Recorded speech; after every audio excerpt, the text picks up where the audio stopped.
So welcome to Good Friday's Thoughts and Story.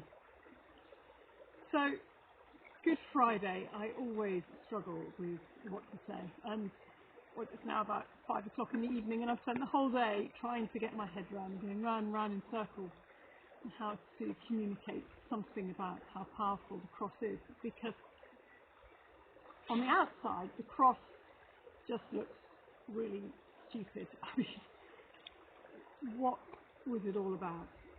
You know, a man who was so powerful he could have commanded the angels to come down and rescue him. A man that was so wise that he would sidetrack any trap that was laid for him and expose the truth behind it. And yet here he is, totally powerless and with no wisdom left. And yet from the inside, without the cross, there is no transformation in our own journeys. Without the cross, Christianity just becomes trying to be good, or a moral code or a philosophy, which quite honestly would be really, really boring. So the heart of the cross, the heart of that sense of that moment when Jesus bows his head and says, "I give up my spirit." That point in his life when he no longer depends on himself, when he gives up his wisdom, his power, when he knows they are no longer what is enough, and just gives himself wholeheartedly to his Father. And at that point, when he talks about, in another parable, he talks about, unless the seed dies, it will remain alone.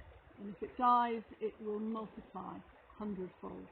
And so that's true in our own spirituality. It's in the moment that we give up trying to be good enough on our own, whether that's relying on our own power or our own wisdom, that actually we can be transformed. And that moment of new growth, new hope, which is totally beyond our own power and our own wisdom, can begin to take place within us if we rely on and depend on God. And I wonder, as we're facing this coronavirus and the consequences of it, that perhaps the hope is that we will together recognise that actually our own power and our own wisdom is not sufficient to face the future. But actually it's letting something new emerge, something that comes out of the depth of spiritual truth that we as a society need to regain. And so today's story in John 18. So they took Jesus, and carrying the cross by himself, he went out to the place that's called the Skull, which in Hebrew is Golgotha. And there they crucified him with two others, one on his left and one on his right, and Jesus in the middle.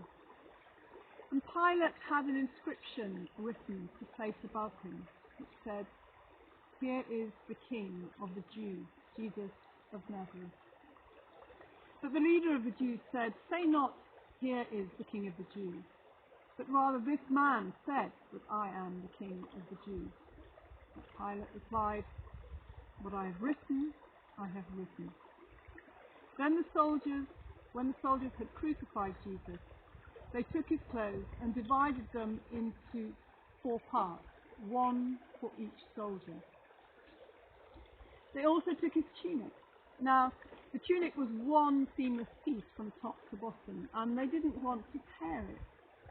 So they cast lots for it, so that whoever won would take the clothes. And this was to fulfill what the scripture says. They divided my clothes among themselves, and for my clothing they cast lots. And that's what the soldiers did. And meanwhile, standing near the cross was his mother and his mother's sister, Mary, wife of Clopas, and Mary Magdalene.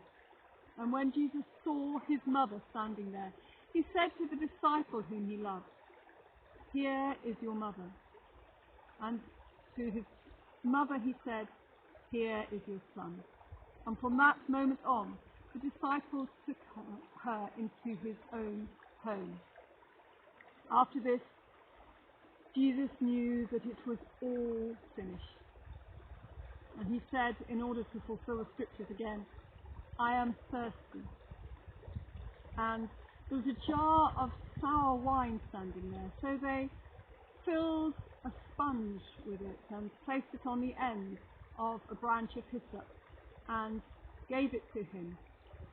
And when Jesus had received the wine, he said, it is finished. And he bowed his head and he gave up his spirit. Go well today.